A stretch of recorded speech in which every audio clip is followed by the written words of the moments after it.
السلام علیکم کے ناولز پر آپ سب کو ویلکم۔ ایک شاندار ناول کے ساتھ حاضر ہیں جس کا نام ہے تیرے اختیار کا موسم۔ اس ناول کی رائٹر ہیں افشاں افریدی۔ چلیں ناول کی جانب بڑھتے ہیں۔ ہزار بار سمجھایا ہے کہ میری چیزوں کو نہ چھیڑا کرے کوئی، مگر یہاں تو کسی کام کو منع کرنا ہی عذاب ہے۔ سب سے زیادہ وہی کیا جاتا ہے۔ غوری کی غسیلی آواز اسے مین گیٹ سے داخل ہوتے ہوئے بغیر کسی دقت کے سنائی دے رہی تھی۔ غالباً آج پھر صاحبہ کی شامت آئی تھی۔ صاحبہ کے متوقع تیوروں کا تصور کرتے ہوئے اس کے لبوں پر مسکراہٹ دوڑ گئی۔ چلو بیٹا جانے دو، ان پڑھ لڑکی ہے، وہ کیا جانے تمہاری پڑھائی کی چیزوں کے متعلق۔ دادی جان کا لاڈ بھرا انداز حسب سابق اس کا دماغ ساتویں آسمان پر چڑھا رہا تھا۔ اسی لیے کہتا ہوں کہ صاحبہ سے میرے کمرے کی صفائی مت کرایا کریں۔ غوری کا غصہ کم نہیں ہو رہا تھا۔ خیریت پھر غوری میزائل بلاسٹ ہے؟ اس نے بیگ سامنے کھڑی ماہین کی طرف اچھال کر مسکراتے ہوئے اس سے پوچھا، جو پہلے ہی رنگ برنگے منہ بنا رہی تھی۔ کون سی نئی بات ہے؟ غوری کی تو عادت ہے ذرا سی بات پر ہنگامہ کھڑا کرنے کی۔ ماہین نے جلے بھنے انداز میں بیگ صوفے پر پٹخا تو وہ مسکراتے ہوئے فلور کشن پر بیٹھ کر جوگرز کے تسمے کھولنے لگی۔ اس بار صاحبہ نے کیا کارنامہ انجام دیا؟ جھکے پوچھا۔ ان کی فائلوں کی ترتیب خراب کر دی ہے۔ آفس سے حضرت غالباً اسی فائل کی تلاش میں آئے تھے اور اب اہم کام چھوڑ کر صاحبہ کی شان میں قصیدہ پڑھنے میں مصروف ہیں۔ ماہین نے چبا کر اصل صورتحال سے آگاہ کیا۔ مگر صاحبہ بھی بہت لاپرواہ ہے، ہمیشہ غوری کو شکایت رہتی ہے اس سے، وہ سادگی سے بولی تھی۔ ماہین نے خوشمگی نگاہوں سے اسے گھورا۔ غوری کا تو دماغ خراب کیا ہوا ہے دادی جان اور تم نے، ورنہ ایسی بھی کوئی بات نہیں، سارے ہی گھر کا کام کرتی ہے وہ۔ مگر یہ غوری، اسے تو شوق ہے پورے گھر کو اپنے ساتھ لگائے رکھنے کا۔ جب تک 10 لوگوں کو اپنے کام سے نہ لگا لے اسے چین نہیں آتا۔ اب ملازمہ کی جگہ میں تم تو اس کے آگے 10 بستہ ہاتھ جوڑ کر کھڑے ہونے سے رہے۔ ماہین کا پارا اس وقت سخت ہائی تھا۔ وہ خاموشی سے اٹھ کر جانے لگی تو اندر سے عروسہ عطیہ چلی آئیں۔ یہ کیا ہو رہا ہے ماہین؟ تم اسے سمجھاؤ، کل میرا پیپر ہے اور اس نے آسمان سر پر اٹھایا ہے۔ آخر ایسی کون سی قیامت ٹوٹ پڑی ہے؟ کتاب سینے سے لگائے عروسہ عطیہ اس وقت ماہین سے کم خطرناک نہیں ہو رہی تھیں۔ السلام علیکم عطیہ۔ ماہین کے موج گفائیاں کرنے سے پہلے ہی اس نے عجلت میں سلام کر ڈالا تو عروسہ اس کی طرف متوجہ ہوئیں۔ لو تم بھی آ گئی ہو کالج سے، فوراً جا کر مسٹر عاطف ارشاد سے کہو کہ تھوڑا دم بھی لے لیا کریں۔ اب معاف کر دیں سب کو، حد ہو گئی، کسی کا احساس نہیں اس شخص کو۔ عروسہ کو اس وقت پڑھائی کی فکر تھی۔ ایم اے کے پیپرز ہو رہے تھے آج کل، لہٰذا وہ خود بہت جھنجھلائی ہوئی رہتی تھی۔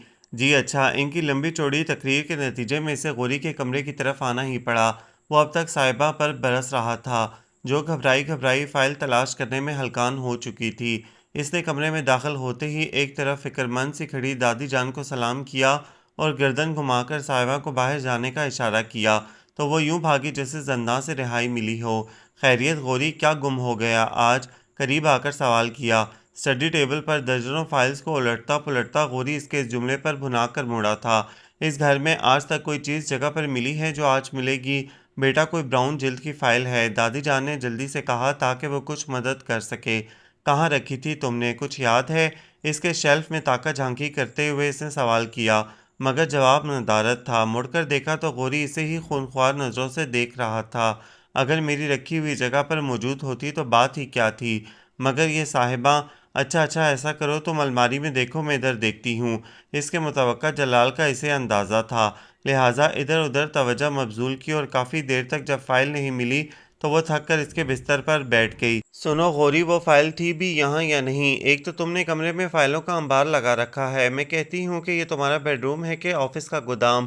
کالج سے واپسی پر سخت بھوک لگی تھی جو کہ اس ہنگامے کی نظر ہو گئی، مگر جب تلاش بسیار کے باوجود فائل نہیں ملی تو وہ جھنجھلا گئی۔ مگر غوری نے مڑ کر جواب دینے کی زحمت گوارا نہیں کی۔ دادی جان بیزار ہو کر باہر چلی گئیں تو نرمی سے پوچھا، بہت ضروری کاغذات تھے اس میں؟ ہاں، کرخت لہجے میں جواب موصول ہوا۔ کیا مصیبت ہے؟ اس نے منہ بگاڑا اور تکیہ کھینچ کر اس پر سر ٹکا دیا، مگر یہ کیا؟ تکیے کے ہٹتے ہی اس کے نیچے رکھی فائل نظر آنے لگی تھی۔ ارے کہیں یہ تو نہیں؟ اس کے باقاعدہ چیخنے پر غوری مڑا تو فائل کو دیکھ کر یکدم پرسکون ہو گیا۔ کہاں سے ملی تمہیں؟ تکیے کے نیچے تھی۔ ایمان سے غوری، بہت فضول ہو تم۔ صاحبہ کی لاپرواہی تو سمجھ میں بھی آتی ہے، مگر تم کہیں بھی کچھ رکھ کر بھول جاتے ہو اور پھر ہنگامہ کھڑا کر دیتے ہو۔ فائل ملتے ہی اس کا غصہ اُوت کر آیا تھا۔ غلطی غوری کی تھی، اس لیے جواب دیے بغیر فائل کے پیپرز چیک کر کے بریف کیس میں رکھے اور جانے کے لیے مڑ گیا۔ اب کہاں جا رہے ہو؟ کھانا تو کھا لو۔ غصے میں بھی اس کا دھیان تھا اسے۔ نہیں، میرا موڈ نہیں، گڈ بائے اینڈ تھینکس، ذرا مڑ کر خشک لہجے میں جواب دیا اور چلا گیا۔ عجیب ہو تم بھی عفان غوری، نہ سمجھنے کا نہ سمجھانے کا۔ اس کی بھوک اب زور پکڑ چکی تھی، لہٰذا یونیفارم تبدیل کیے بغیر وہ ٹیبل پر آ گئی۔ وہ کیا ہوا؟ ملی وہ فائل؟ دادی جان نے اسے دیکھتے ہی سوال کیا تھا۔ اس نے سر ہلا کر اس بات میں جواب دیا اور چاولوں کی ڈش قریب کھسکائی۔ دیکھا، میں نے پہلے ہی کہا تھا کہ تسلی سے تلاش کرو، مل جائے گی۔ مگر غوری کو تو آسمان سر پر اٹھائے بغیر چین نہیں آتا۔ ماہین نے کھانے سے ہاتھ روک کر غصیلے لہجے میں کہا۔ کم آن ماہین، وہ اتنی دور آفس سے بھاگم بھاگ آیا تھا، لہٰذا غصہ آ گیا اسے۔ جلدی اور عجلت میں ایسا تو ہو ہی جاتا ہے۔ غوری کی بات ہو اور وہ حمایت نہ کرے، ممکن نہ تھا۔ یہ تو آج کی بات ہے نا، اس کی تو عادت ہے فعل مچانے کی۔ عروسہ آپی ایک ہاتھ میں کتاب پکڑے اور دوسرے سے چاول تناول فرماتے ہوئے بولی تو وہ مزید کوئی صفائی پیش کرتی کہ انہوں نے پہلے ہی اسے ٹوک دیا۔ خاموشی سے کھانا کھاؤ حبیبہ، خواہ مخواہ کی بحث میں مت پڑا کرو۔ وہ چپ چاپ کھانا کھانے لگی۔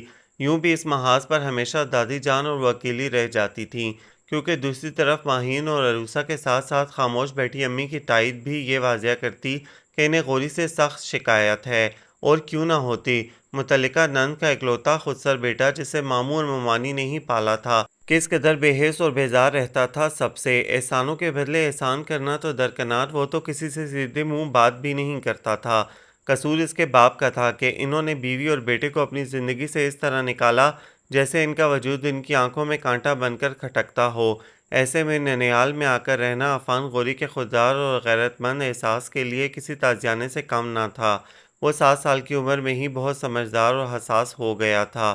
غالباً وجہ گھریلو جھگڑے تھے، والد کا ہمہ وقت بیٹی اور بیوی کی تذلیل کرنا اور انہیں حقارت سے ان کے جائز حقوق اور ضروریات فراہم کرنا، دھیرے دھیرے عفان کے بچپن کو وقت سے پہلے سنجیدگی، پختگی اور حساسیت کے دروازے تک لے گیا۔ کم سنی میں ہی اسے یہ اندازہ ہو گیا تھا کہ اس کی ماں اور خود اس کا وجود رحمان غوری کے لیے ناقابل قبول ہے۔ مگر کیوں؟ کیا میری ماں بد کردار ہے، بدصورت ہے، یا پھر پاپا کو ان سے محبت نہیں؟ اگر محبت نہیں تو پھر کیوں لائے انہیں اس گھر میں؟ اور میں کیا ہوں؟ میں ان کی نظر میں ایک بوجھ، ایک ناپسندیدہ وجود، ایک ایسی اولاد جس کی انہیں خواہش نہیں تھی۔ اس کے معصوم ذہن میں بہت سے سوال گونجتے، مگر ان کا جواب کسی کے پاس نہیں تھا۔ ممی ہمیشہ بہت خاموش رہا کرتی تھیں۔ گھر میں صرف رحمان غوری کی آواز گونجتی۔ اس گھر میں کسی کو بولنے کی اجازت ہی کب تھی؟ رحمان غوری بیوی کے خاموش احتجاج پر جھنجھلا کر معصوم سے بچے کو پیٹ ڈالتے تو کلثوم بیگم تڑپ کر بیچ میں آ جاتیں، اور پھر وہی در و دیوار جو بڑے سے بڑے ظلم پر کلثوم بیگم کی خاموشی دیکھتے تھے، اس لمحے ان کے بین سنتے۔ وہ روتی تو عفان غوری اپنا دکھ بھلا کر ماں کے آنسو صاف کرنے لگتا۔ دکھ اور حیرت سے آنکھیں خشک رہتیں۔ اس کے سارے آنسو کلثوم بیگم کی پلکوں پر سج جاتے تھے تو وہ ان کے سینے سے لگ جاتا، اور اس کا یہ معصوم انداز کلثوم بیگم کی سسکیاں بلند کر دیتا۔ ایک ایسا بچہ جس نے ٹھیک سے محبت اور پیار کا لمس بھی محسوس نہ کیا ہو، اسے نفرت کے اندھے غار میں دھکیلنے سے اس کی نفسیات کس رخ پر جا سکتی ہے، اس کا اندازہ رحمان غوری کو نہیں تھا۔ اور ہوتا بھی کیسے؟ وہ خود اذیت پرستی کے خوگر تھے، انہیں نتائج و عواقب کی پرواہ ہی کب تھی؟ شروع کی بات اور تھی۔ کلثوم بیگم اس کے زخموں پر اپنی مامتا کا مرہم رکھتیں تو وہ سب بھلا دیتا، مگر جوں جوں وقت گزرتا گیا، فطری طور پر اس کے اندر انتقام اور غصے کے جذبات ابھرتے چلے گئے، حتیٰ کہ ایک روز اس نے رحمان غوری کے بے وجہ مارنے پر ان کے ہاتھ پر کاٹ لیا۔ بہت بڑا غضب کیا تھا اس نے، ایک سویا ہوا درندہ جگا دیا تھا ان کے اندر، اور پھر وہی ہوا جس کا ڈر تھا۔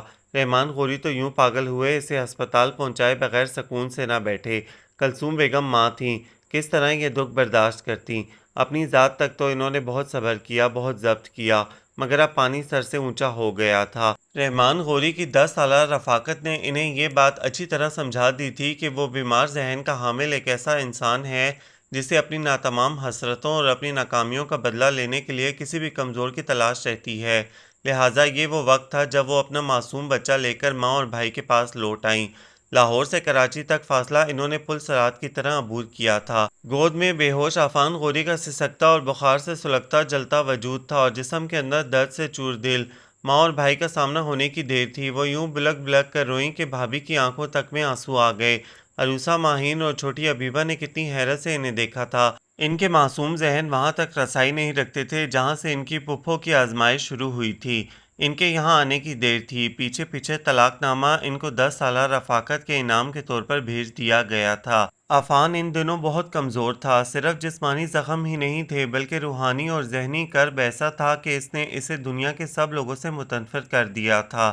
سوائے اپنی ممی کے نہ وہ کسی سے بات کرتا نہ کسی کے پاس جاتا، دوستی کا تو سوال ہی پیدا نہیں ہوتا تھا۔ وہ تو کسی سے گفتگو کرنے یا کسی کے ساتھ کھیلنے سے بھی گریزا رہتا تھا۔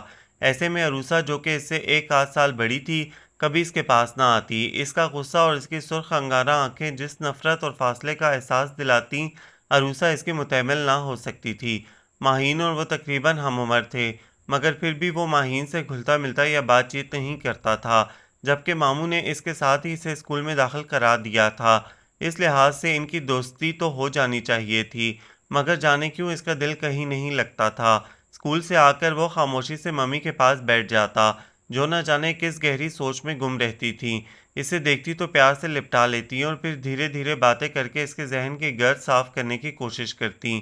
اسے اکساتی کہ وہ پچھلے دن بھول کر اپنے ساتھ کے بچوں سے دوستی کرے، کھیل کود میں حصہ لے، مگر عفان غوری کا آدھے سے زیادہ حافظہ تو رحمان غوری کی ذات سے منسلک ہو کر رہ گیا تھا۔ اس کے بعد بقیہ حصے پر ممی کا حق تھا۔ اس کے پاس تو اپنے لیے بھی کوئی بات نہیں تھی۔ وہ گھنٹوں بھی کلثوم بیگم کے ساتھ بیٹھتا تب بھی کچھ نہ بولتا۔ کبھی کبھی اس کی چپ کلثوم بیگم کو ہلا دیتی تو وہ متوحش ہو کر اسے جھنجھوڑ ڈالتی۔ میں ٹھیک ہوں ممی، ان کی دہشت اور گھبراہٹ پر وہ بہت آہستگی سے کہتا۔ عبیبہ اس سے تقریباً 5 سال چھوٹی تھی، کبھی کبھی آ کر اسے بلاتی، عفان آؤ میرے ساتھ کھیلو، تو وہ غصے سے پھٹ پڑتا، خبردار جو مجھے عفان کہا، میں صرف غوری ہوں، صرف غوری، آئی سمجھ؟ سرخ سرخ آنکھوں سے شرارے برساتا وہ اتنی بلند آواز اور مشتعل لہجے میں کہتا کہ سبھی حیران رہ جاتے۔ ممی اسے افی ہی کہتی تھیں، لہٰذا عفان سنتے ہی اسے رحمان صاحب یاد آ جاتے تو وہ چیخ پڑتا، حتیٰ کہ بڑے سے بڑا اور چھوٹے سے چھوٹا شخص اس کی اس ضد سے واقف ہوتا چلا گیا، لہٰذا دھیرے دھیرے سب اسے غوری پکارنے لگے۔ یوں بھی جس روز سے اسے پتہ چلا تھا کہ عفان نام بھی اس کے پاپا نے رکھا تھا، وہ اس نام سے اور بھی نفرت کرنے لگا تھا۔ عروسہ اور ماہین تو بہت پہلے ہی اس کے ترش اور کرخت رویے کے باعث پیچھے ہٹ گئی تھیں، بلکہ حد درجے نالاں بھی تھیں، مگر عبیبہ کو ان ساری باتوں سے سروکار نہ تھا۔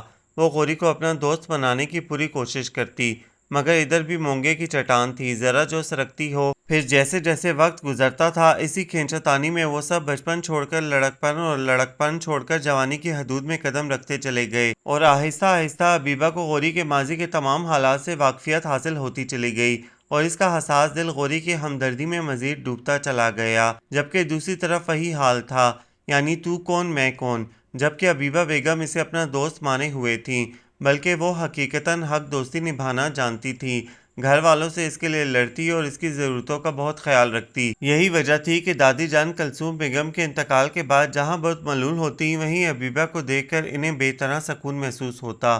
غوری کے مستقبل کی طرف سے ان کی فکر آدھی رہ جاتی تھی کہ دیکھ بھال اور پرواہ کرنے والی عبیبہ ان کی امیدوں کا چراغ تھی، جو اپنی ذات کے خلوص سے روشن تھی اور خوب روشن تھی۔ عروسہ آپی کے امتحان ختم ہوئے تھے اور وہ لمبی تان کر وہ یوں سو رہی تھی جیسے پچھلے کئی مہینوں سے اس نے ہی راتیں جاگ جاگ کر تیاری کی ہو۔ اس شام بھی چادر سر تک تانے بقول ماہین خیمہ بنائے بے سود سو رہی تھی کہ ماہین نے آ کر اس کی چادر کھینچ لی۔ اف ماہین سونے دو بھئی، اس نے کروٹ بدل لی۔ اٹھ جاؤ عبیبہ کی بچی، عصر کا وقت ہو رہا ہے، نماز قضا ہو جائے گی، چلو اٹھو، ویسے بھی حنظلہ آیا ہوا ہے، پوچھ رہا ہے تمہیں۔ ماہین نے اطمینان سے چادر طے کر کے پنکھا آف کرتے ہوئے کہا، تو وہ جو دوبارہ سونے کی کوشش کر رہی تھی حنظلہ کی آمد کا سن کر اٹھ بیٹھی۔ سچ حنظلہ آیا ہے؟ وہ اچھل کر اٹھ گئی۔ ہاں، اور ساتھ ہی عروسہ کے لیے کسی کا پروپوزل بھی لایا ہے، چل کر مل لو اس سے۔ تمہاری لسٹ لہرا لہرا کر سارا سامان گنوا دیا ہے اس نے دادی جان کو۔ ماہین نے مسکراتے ہوئے کئی خبریں ایک ساتھ دے ڈالیں تو وہ ننگے پاؤں ہی واش روم کی طرف دوڑ گئی۔ اف کتنا کمینہ ہے یہ حنظلہ بھی، میں نے کتنی سخت تاکید کی تھی کہ دادی جان کو میری فرمائشی لسٹ کے بارے میں کچھ مت بتانا، مگر یہ بی جمالو۔ وہ دانت کچکچاتے ہوئے منہ پر چھپاکے مار کر لاؤنج میں چلی آئی، جہاں حنظلہ نمک مرچ لگا کر اپنے کسی دوست کی تعریف کرنے میں رتب السان تھا۔ ہیلو حنظلہ، کیسے ہو؟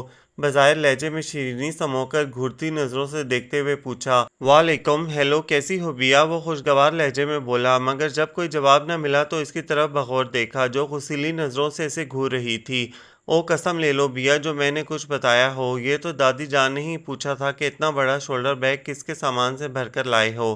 اب اخلاقاً اور مذہباً میرا یہی فرض بنتا تھا کہ انہیں چیک کرا دوں، مبادا سب لوگ سمجھیں اس میں بم ہے۔ وہ بڑی معصومیت کا مظاہرہ کرتے ہوئے بولا تھا۔ وہ قہر بھری نظروں سے اسے دیکھ کر رہ گئی، جبکہ دادی جان سٹارٹ لے چکی تھیں۔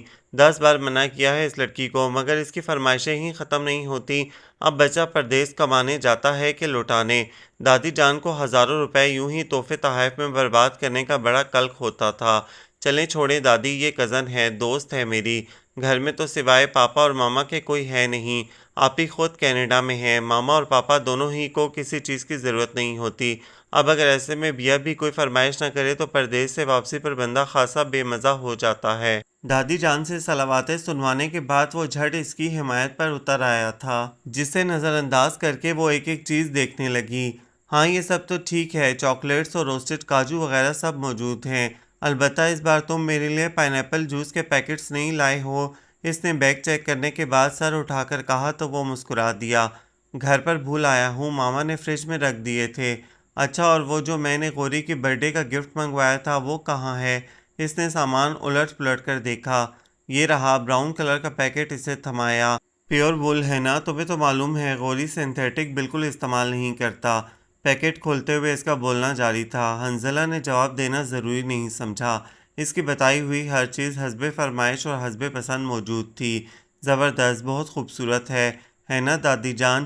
براؤن کلر کا پل اوور بلیک کنٹراسٹ کے ساتھ بہت خوبصورت لگ رہا تھا۔ دادی جان مسکرا دی۔ ہاں بہت خوبصورت ہے، غوری پہ جچے گا بھی بہت۔ وہ پل اوور پر ہاتھ پھیرتے ہوئے بولی تو حنظلہ نے بے ساختہ اس کے چہرے کی طرف دیکھا۔ وہاں سادگی اور اپنائیت تھی، دل کو کچھ سکون ہوا۔ اسی اثنا میں عروسہ، ماہین اور امی بھی لاؤنج میں چلی آئی تھیں، ساتھ میں صاحبہ چائے لیے آ رہی تھی۔ حنظلہ سب کے لیے ہی کچھ نہ کچھ لایا تھا۔ امی اور عروسہ آپیہ کو بھی تحائف دیے تو وہ جل کر رہ گئی۔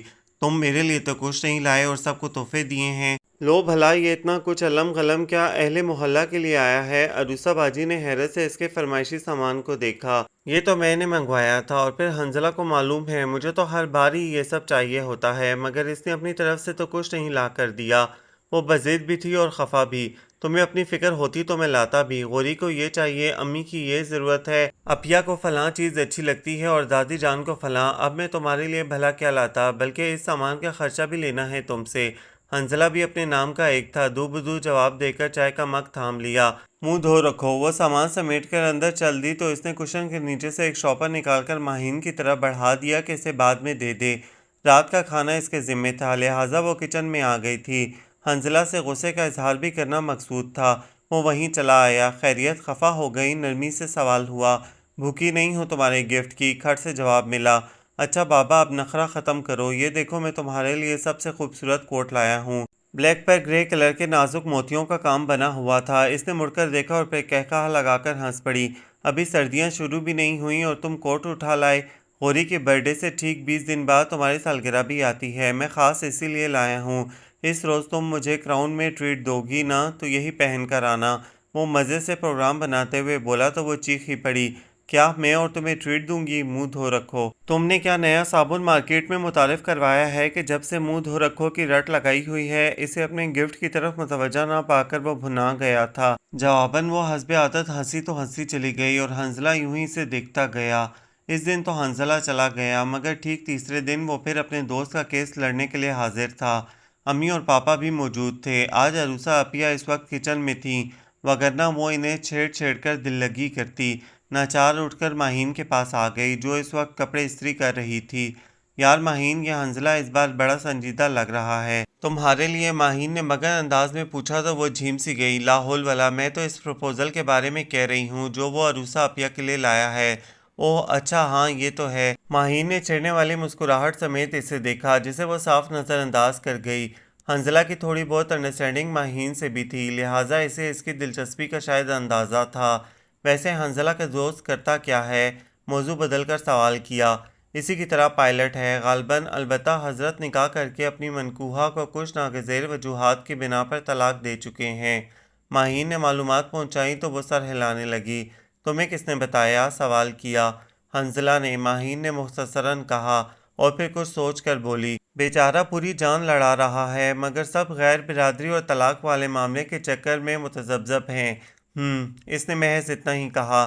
ویسے حنظلہ کتنا اچھا ہے نا، اسے کتنی فکر ہے ہماری، صرف ہماری نہیں اسے اپنی بھی فکر ہے۔ ماہین نے شوخی سے اس کی طرف اشارہ کیا تو وہ سمجھ کر بے ساختہ ہنس پڑی۔ شرم کرو، لڑکیاں ایسی باتوں پر شرماتی ہیں۔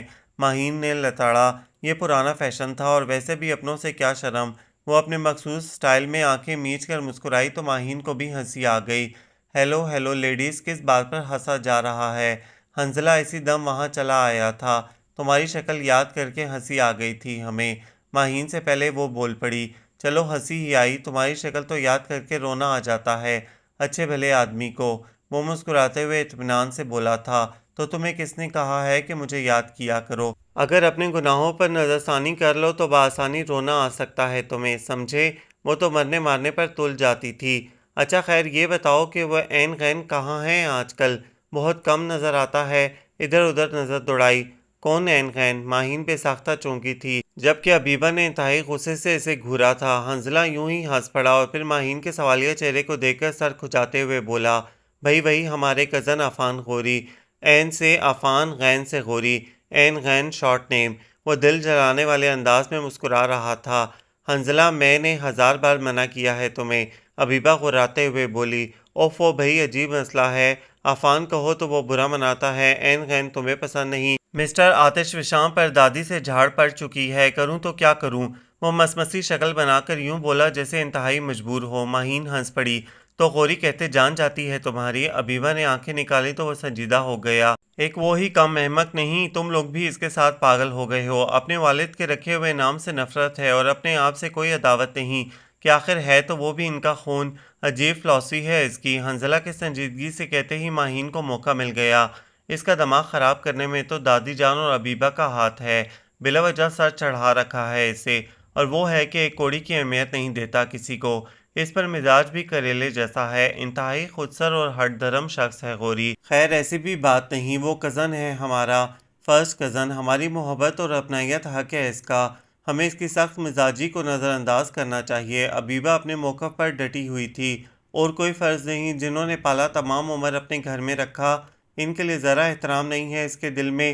ماہین کو انتہائی چڑ تھی اس بات پر۔ یہ گھر صرف ہمارا نہیں ماہین، پھوپھی جان کا برابر کا حق ہے اس پر، کیونکہ دادی جان نے ان کو ترکہ دیا نہیں تھا، اب وہ نہیں تو غوری ان کے حصے کا مالک ہے۔ حبیبہ جو بظاہر بڑی بے فکری، لاابالی اور ٹام بوائے ٹائپ لڑکی تھی، اس موضوع پر اس قدر سنجیدہ ہو جاتی کہ سب کو حیرت ہوتی۔ اس وقت بھی حنظلہ دونوں بہنوں کے مکالمے سن رہا تھا۔ ٹھیک ہے مگر اس کا مطلب یہ بھی نہیں کہ ہمیں غلام سمجھے اپنا، قطعی نفسیاتی مریض لگتا ہے مجھے اپنے فادر کی طرح۔ ماہین بڑی بے رحمی سے تبصرہ کرتی تھی، پلیز ماہین اسے اس کی شخصیت کو رگیدہ مت کرو، تم جانتی ہو وہ جن حالات سے گزرا ہے وہ کتنے سنگین اور سفاک تھے، ایسے میں انسان تلخ ہو ہی جاتا ہے، حالات کی کڑواہٹ مزاج میں ڈھل جاتی ہے۔ یوں بھی جب سے پھوپھی جان کا انتقال ہوا ہے وہ کتنا اکیلا ہو گیا ہے، ہمیں اس کے دکھ کو سمجھنا چاہیے، اس کے قریب جانا چاہیے۔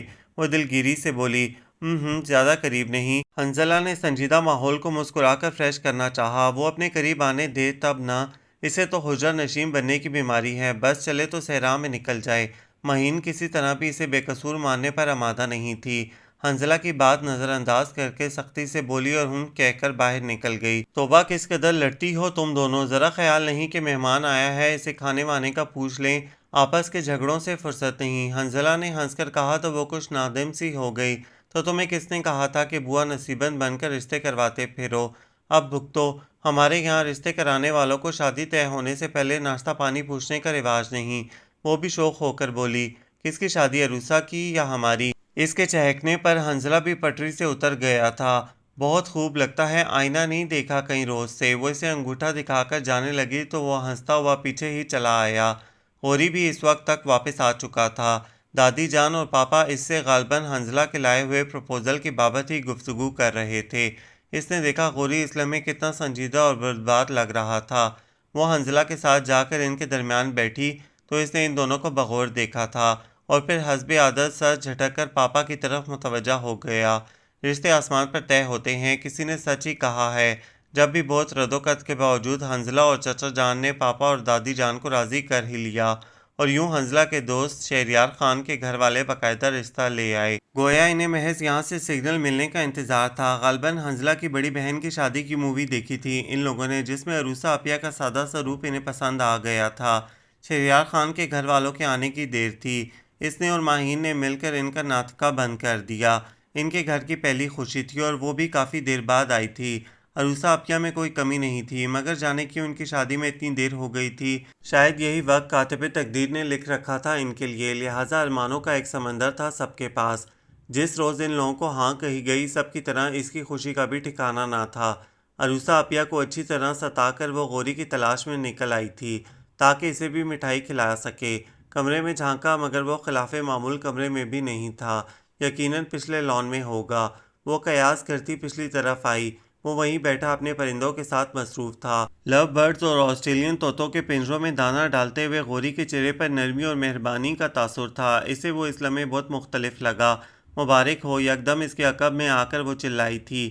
وہ یقیناً چونک گیا تھا، مگر اپنے حواس نارمل رکھتے ہوئے پیچھے مڑ کر ناگواری سے اسے دیکھا۔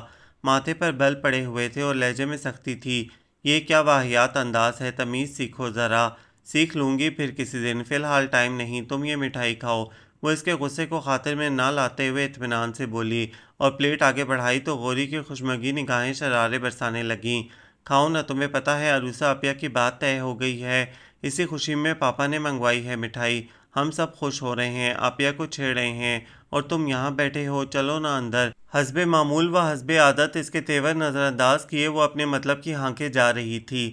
مجھے ڈسٹرب مت کرو حبیبہ، جاؤ یہاں سے۔ چٹکی سے تھوڑا سا مٹھائی کا ٹکڑا توڑ کر منہ میں ڈالتے ہوئے وہ بیزاری سے گویا ہوا، لگتا ہے تمہیں خوشی نہیں ہوئی؟ جبھی وہ اسے بغور دیکھتے ہوئے تبصرہ کرنے کی غرض سے بول رہی تھی کہ وہ تلملا کر اٹھ کھڑا ہوا۔ اس کی بات ادھوری رہ گئی۔ مجھے فضول باتیں سننے کی عادت نہیں، گیٹ لاسٹ فرام ہیئر۔ انتہائی غصے میں حبیبہ کو اس نے ڈپٹ دیا۔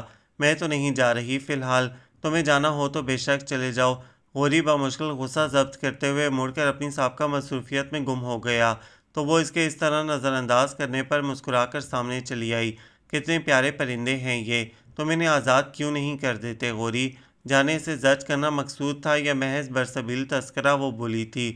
غوری نے جواب دینے کی ضرورت محسوس نہیں کی، البتہ اس کی آنکھوں سے غضبناکی مرتشی تھی۔ میرا بس چلے تو پرندوں کی خرید و فروخت پر پابندی کا قانون نافذ کر دوں۔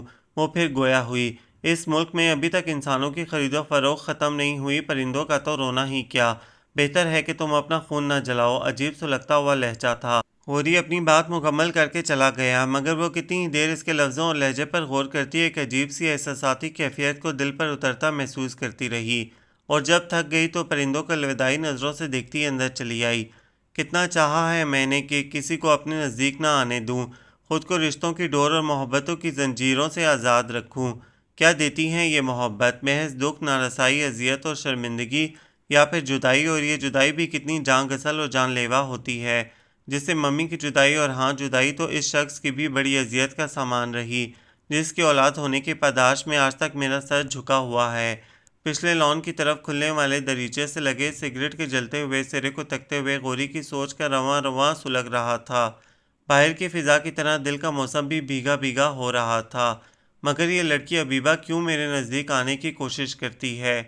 کیوں نہیں سمجھتی کہ ہر انسان چاہنے اور چاہے جانے کے لائق نہیں ہوتا؟ اپنی سادگی، اپنائیت اور محبت میں وہ سب کچھ بھلا کر میری طرف بڑھتی ہے، اور ہر بار اسے جھٹکنا کبھی کبھی کتنا مشکل ہو جاتا ہے۔ میں خود سے نادم ہو جاتا ہوں، مگر اس نے گہری سانس فضا کے حوالے کرتے ہوئے سگریٹ باہر اچھال دیا۔ اس کا رویہ تو سب کے ساتھ ہی اتنا اپنائیت بھرا ہوتا ہے، خواہ وہ میں ہوں یا حنزلہ، مگر وہ اس بات سے واقف نہیں کہ مجھ میں اور دوسرے لوگوں میں بہت فرق ہے۔ میں ایک نفسیاتی مریض کا بیٹا، ایک ہاری ہوئی عورت کے کلیجے کا ٹکڑا، اور ایک ٹوٹی بکھری شخصیت کا مالک، ایسا انسان ہوں جو اندرونی خلفشار اور انتشار کا شکار ہے۔ اسی لیے تو لوگوں کے ہجوم سے بیزار اور خوفزدہ رہتا ہوں، کہیں لوگ میرے اندر کے شکستہ اور دریدہ انسان کو پہچان نہ لیں۔ پھر یہ مضبوطی، بے حسی اور خودسری کا جھوٹا خول چٹک گیا تو کیا بچے گا میرے پاس؟ یہ نقاب بھی اتر گیا تو ہمدردی اور طرز بھری نظروں اور ترحم آمیز رویوں کا بوجھ سہارنا ناقابل برداشت ہو جائے گا میرے لیے۔ بس اسی لیے تو میں لوگوں سے دور رہتا ہوں، مجھے محبتیں راست نہیں آتی۔ شاید اسی لیے جنہیں میں نے چاہا رشتے کے فطری تقاضوں کے باعث وہ مجھ سے بچھڑ گئے، اور جنہیں میں چاہت نہیں دیتا وہ اب تک میرے ارد گرد موجود ہیں۔ وہ اپنی ذات کے الجھے سروں میں گم، دھیرے دھیرے ڈھلتی رات اور خون کھوتی ہوا سے بے پرواہ نہ جانے کتنی دیر ماضی کے کھنڈرات میں بھٹکتا رہا، اور جب تھک گیا تو کاؤچ پر ڈھیر ہو کر نیند کی وادیوں میں اتر گیا۔ اپیا کا رزلٹ آیا تو سب نے ان سے ٹریٹ کی فرمائش کر ڈالی۔ یوں بھی اب ان پر دوہری ٹریٹ ادھار تھی۔ بات طے ہونے کے بعد وہ سب کا اسرار ایک کان سے سن کر دوسرے سے اڑا رہی تھیں، مگر اب کوئی بہانہ کارگر نہ ہوا۔ چائنیز کا پروگرام تھا، غوری نے سنا تو صاف انکار کر دیا۔ گو کہ یہ انکار حسب روایت تھا، مگر وہ بضد ہو گئی۔ چلو نا غوری، آخر تمہیں 1.5 اینٹ کی مسجد بنانے کی کیا فضول عادت ہے؟ یہ تمہارا مسئلہ نہیں حبیبہ، جاؤ اپنا کام کرو۔ وہ گھرک کر بولا۔ اور تم یہاں کیا تنہائی کا جشن مناؤ گے؟ وہ جھلائی۔ یہ تمہارا مسئلہ نہیں ہے۔ کتاب پٹک کر وہ دھاڑا، مگر وہ متاثر نہ ہوئی۔ میرا تعلق ہے تم سے، جبھی تو کہہ رہی ہوں۔ ماتھے پر آئی لٹ ہٹاتے ہوئے اطمینان سے ارشاد ہوا۔ غوری بھنا کر رہ گیا۔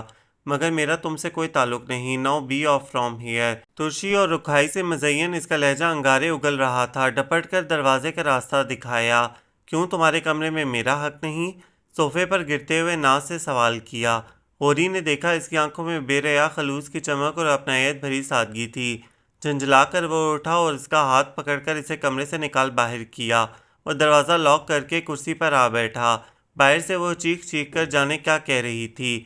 اس نے اپنا سر دونوں ہاتھوں سے تھام لیا۔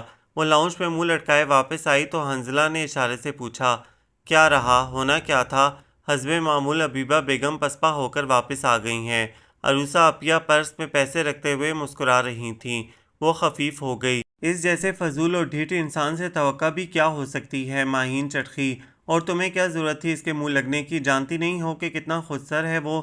امی نے بھی گھرکا تو وہ منہ بسور کر بولی، قصور میرا ہے، میں نے اسے غصہ دلا دیا تھا۔ وہ سارا الزام اپنے سر رکھ گئی۔ چلو بیٹا کوئی بات نہیں، میں اسے بلا لاتی ہوں، چلا جائے گا تمہارے ساتھ۔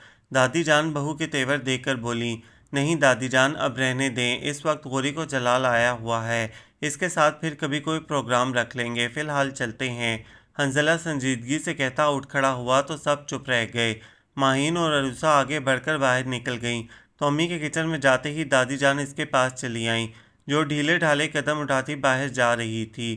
بیٹا دل میلا نہیں کرنا، تمہیں تو معلوم ہے وہ دل کا برا نہیں، بس ذرا تن خو ہے، تم پیار سے بات کرو گی تو آہستہ آہستہ سمجھ جائے گا۔ اس کے سر پر ہاتھ پھیرتے ہوئے وہ کہہ رہی تھیں، خاک سمجھے گا دادی جان، 15-16 سال سے تو 1 انچ نہیں سرکی ہے اس کی ضد، آگے ضرور مان لینی ہے میری بات۔ وہ منہ پھلا کر بولی تھی۔ دادی جان اس کے اس طرح کہنے پر شفقت سے مسکرا دی، دلار سے شانہ تھپکا۔ اسے رخصت کر کے وہ دل ہی دل میں غوری اور حبیبہ کے متعلق سوچتی ہوئی اپنے کمرے کی جانب بڑھ گئیں، اور کئی گھنٹوں کی عمیق سوچوں کا نتیجہ یہ تھا کہ انہوں نے دل میں مسمم ارادہ کر لیا کہ اس سلسلے میں بہو اور بیٹے سے عروسہ کی شادی کے بعد اطمینان سے بات کریں گی۔ دوسری طرف ماہین نے رازداری سے شہریار خان کو بھی بلوا لیا تھا، لہٰذا عروسہ اپیا انہیں ڈانٹ رہی تھیں، جبکہ ان سب نے اس سچویشن سے خوب حظ اٹھایا تھا۔ اس دن شدید بوریت ہو رہی تھی اسے۔ شہر کے حالات خاصے کشیدہ تھے۔ اسٹرائیک کی وجہ سے اسکول کالج تو بند تھے، تاہم بقیہ کاروباری زندگی یوں ہی جاری تھا۔ غوری کا آفس چونکہ حساس علاقے میں تھا اس لیے وہ بھی بند تھا۔ دوسرے دادی جان کی تاکید کے باعث وہ گھر سے نکل بھی نہیں سکتا تھا۔ انہیں 10 وہم ستاتے تھے۔ دوپہر میں سبھی سونے کے عادی تھے۔ غوری بوریت سے بھکلا کر باہر نکلا تھا۔ اطراف میں پھیلی خاموشی سے اندازہ ہوا کہ سب سو رہے ہیں، تو یوں ہی بائیک پر ایک چکر لگانے کے خیال سے گیٹ کی طرف جانے لگا تھا کہ پیچھے سے وہ ناگہانی بلا کی طرح نمودار ہوئی تھی۔ تحکم بھرا لہجہ اور حسب عادت بے تکلفی۔ غوری بھنا کر خوف سے پلٹا تھا، تم کون ہوتی ہو حکم چلانے والی؟ میرا جہاں دل چاہے گا جاؤں گا، اپنے کام سے کام رکھا کرو۔ چڑھ کر کہتے ہوئے آخری فقرہ انتہائی غضبناکی سے ادا کیا، تمہاری پرواہ کرنا بھی میرا کام ہے، شاید تم بھول رہے ہو۔ اس نے لاپرواہی سے کہا۔ شٹ اپ، وہ تلملایا۔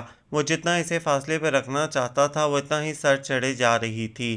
بہت گھسے پٹے الفاظ ہیں یہ انگریزی کے، تم کچھ اور بولنا کیوں نہیں سیکھ لیتے؟ غوری بالوں کو جوڑے کی شکل دیتے ہوئے وہ اتنی رسانیت سے بولی جیسے بڑے پرسکون ماحول میں بات ہو رہی ہو۔ جہنم میں جاؤ۔ وہ منہ ہی منہ میں بڑبڑاتا ایڑیوں پر گھوم کر باہر نکلا تو وہ پیچھے پیچھے چلی آئی۔ مت جاؤ غوری، دیکھو تم چلے گئے تو سب بہت پریشان ہوں گے، اب وہ عاجزی سے کہہ رہی تھی۔ غوری نے پلٹنا گوارا نہ کیا۔ ضرورت نہیں کسی کو ٹچی ہونے کی، تم بھی جا کر سو جاؤ۔ ذرا نرمی نہیں تھی اس کے لہجے میں۔ بائک کو کک لگا کر سٹارٹ کیا۔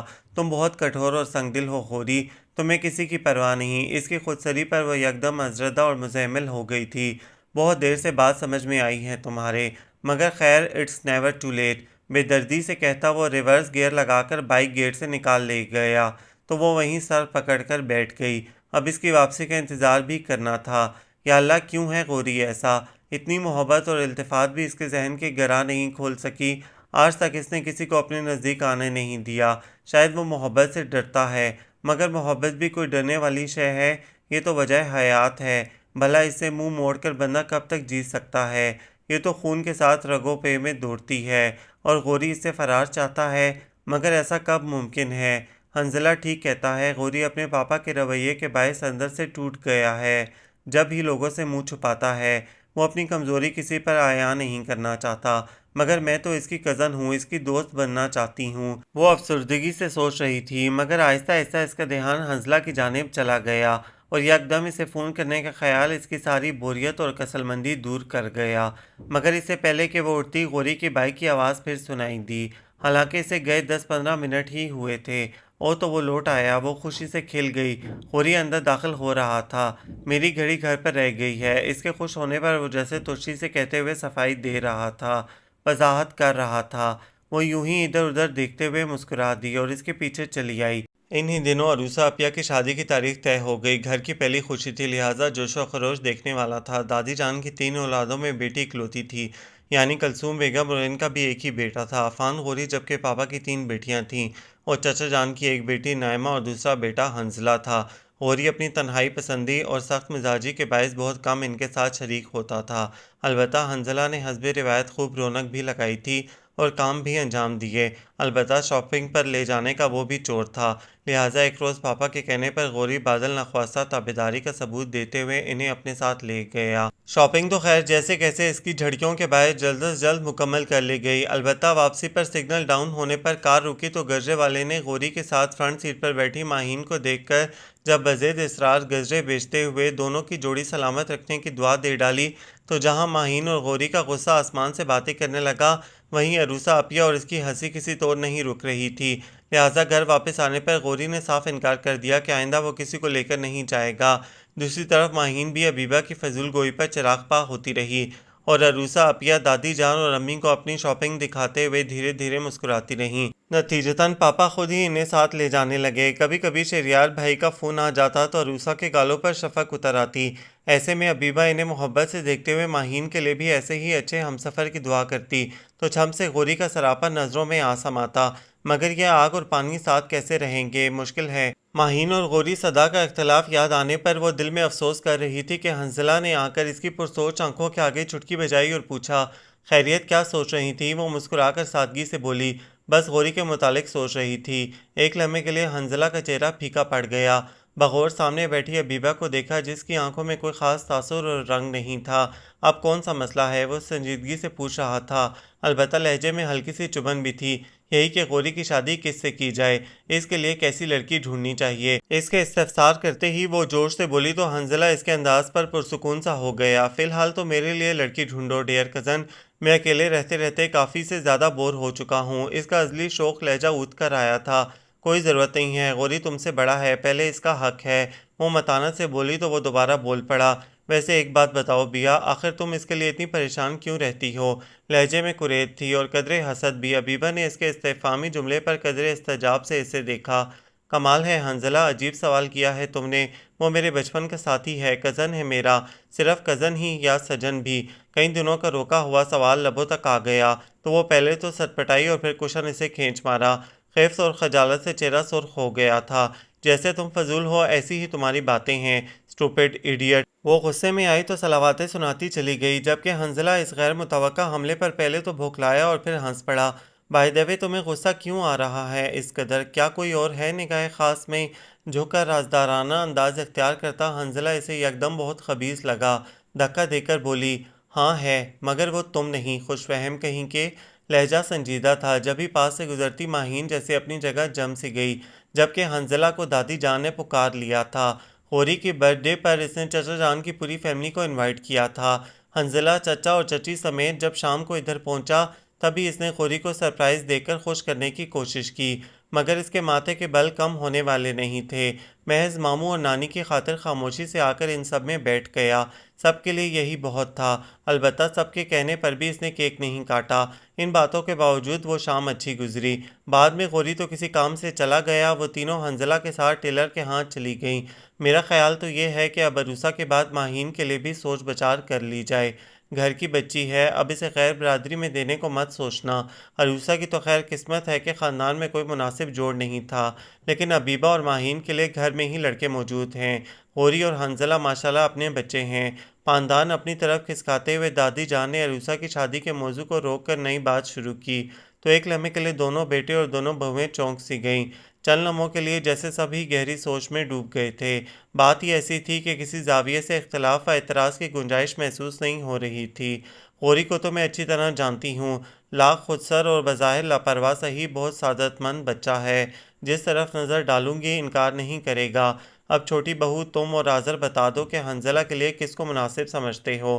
مناسب کی کیا بات ہے امی جان، دونوں بچیاں لاجواب ہیں۔ اظہر صاحب بھتیجیوں سے ازحد شفقت رکھتے تھے، اسی لیے بلا توقف بولے، بھائی مناسب سے میری مراد یہ ہے کہ مزاجوں میں مطابقت دیکھتے ہوئے فیصلہ کر لو، کیونکہ تم لڑکے کے ماں باپ ہو۔ طاہر اور بڑی بہو سے تو میں بات کر چکی ہوں، وہ فیصلے کا اختیار مجھے بہت پہلے سونپ چکے ہیں، تو یہی حق ہماری طرف سے بھی آپ کو حاصل ہے۔ امی جان جو بہتر سمجھے بتا دیں، ہمیں بھلا کیا اعتراض ہو سکتا ہے۔ آذر صاحب کو والدہ کے حکم سے سرتابی کی مجال نہ تھی، یوں بھی اپنی بیٹی نائمہ کا رشتہ انہوں نے ماں کی مرضی نہ ہوتے ہوئے بھی اپنے دوست کے یہاں طے کر دیا تھا۔ غالباً اس کی ہی تلافی کی جا رہی تھی۔ آذر صاحب نے جس سعادت مندی سے کہا، دادی جان کے ضعیف چہرے پر تبسم کھل گیا۔ تو پھر ٹھیک ہے، حنزلہ کی ماہین اور غوری کی ابیبہ سے نسبت طے کرنے کا آج میں فیصلہ کرتی ہوں۔ عروسہ کی شادی کے بعد باقاعدہ رسم ادا کر دی جائے گی۔ بات تقریباً پکی ہو گئی تھی۔ سب نے ایک دوسرے کو مبارکباد دی اور ماں کی دعائیں سمیٹتے رخصت ہو گئے۔